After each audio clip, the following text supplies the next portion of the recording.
channel does not promote any violent, harmful, or illegal activities. All content provided by this channel is meant for an educational purpose only. Civic ভলান্টিয়ারকে দোষী সাব্যস্ত করেছে, কি বলবেন? এটা তো আমরা জানতাম, এটা আমরা বলেছিলাম যে সঞ্জয় রায় দোষী এবং সেই সময় তার বিরুদ্ধেই অভিযোগ ছিল, একমাত্র তাকেই রাজ্য পুলিশ গ্রেপ্তার করেছিল। পরবর্তীকালে সিবিআইকে দায়িত্ব দেওয়া হলো।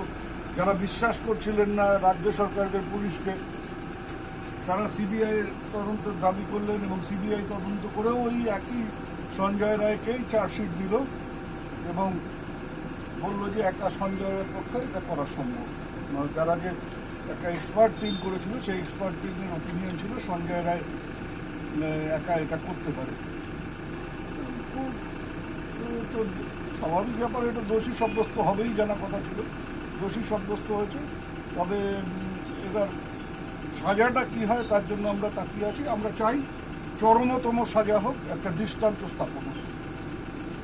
সিভিক ভলান্টিয়ারকে দোষী সাব্যস্ত করেছে, কি বলবেন? এটা তো আমরা জানতাম, এটা আমরা বলেছিলাম যে সঞ্জয় রায় দোষী এবং সেই সময় তার বিরুদ্ধেই অভিযোগ ছিল, একমাত্র তাকেই রাজ্য পুলিশ গ্রেপ্তার করেছিল। পরবর্তীকালে সিবিআইকে দায়িত্ব দেওয়া হলো।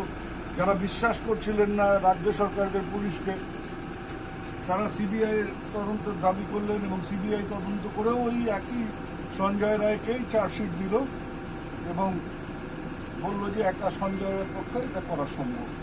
যারা যে একটা এক্সপার্ট টিম করেছিল, সেই এক্সপার্ট টিমের ওপিনিয়ন ছিল সঞ্জয় রায় একা এটা করতে পারে।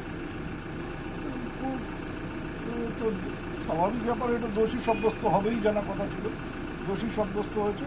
তবে এবার সাজাটা কি হয় তার জন্য আমরা তাকিয়ে আছি। আমরা চাই চরমতম সাজা হোক, একটা দৃষ্টান্ত স্থাপন হোক।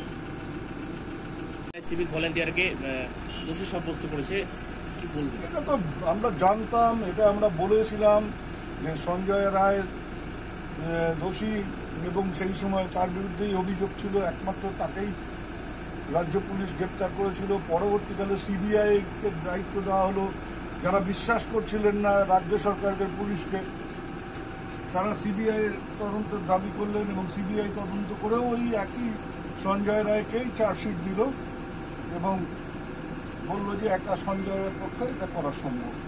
যারা যে একটা এক্সপার্ট টিম করেছিল, সেই এক্সপার্ট টিমের ওপিনিয়ন ছিল সঞ্জয় রায় একা এটা করতে পারে।